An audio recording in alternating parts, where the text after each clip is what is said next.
Spot gold has hit $4,000 an ounce in a sign investors are on edge. It's Wednesday, 8th of October, and here's what you need to know. Spot gold has pushed through the $4,000 barrier to reach a new all-time high at $4,017 an ounce. That's 53% up so far this year.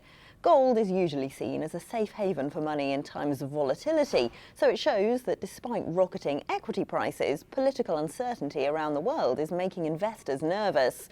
Traders have put $64 billion into gold ETFs so far this year, often while reducing their exposure to the dollar and fixed income.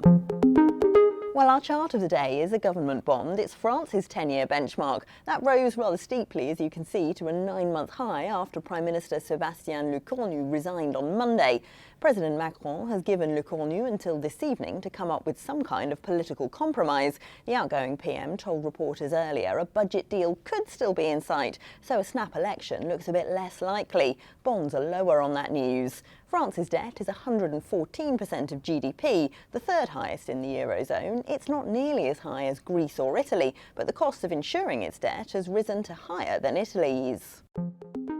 Our number of the day is 750,000. That's the number of federal workers furloughed in the US by the shutdown, which is now a week old. They're not being paid, and the Trump administration has floated the idea that it might not have to give them back pay once the shutdown is resolved.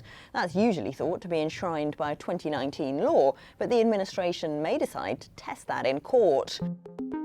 Watch out, though, for one bit of info we will get today, the minutes of the Federal Reserve's last meeting. President Trump's new appointee, Stephen Moran, has made it clear he wants to see steep rate cuts this year, and the minutes will give us some insight into how close his colleagues are to agreeing.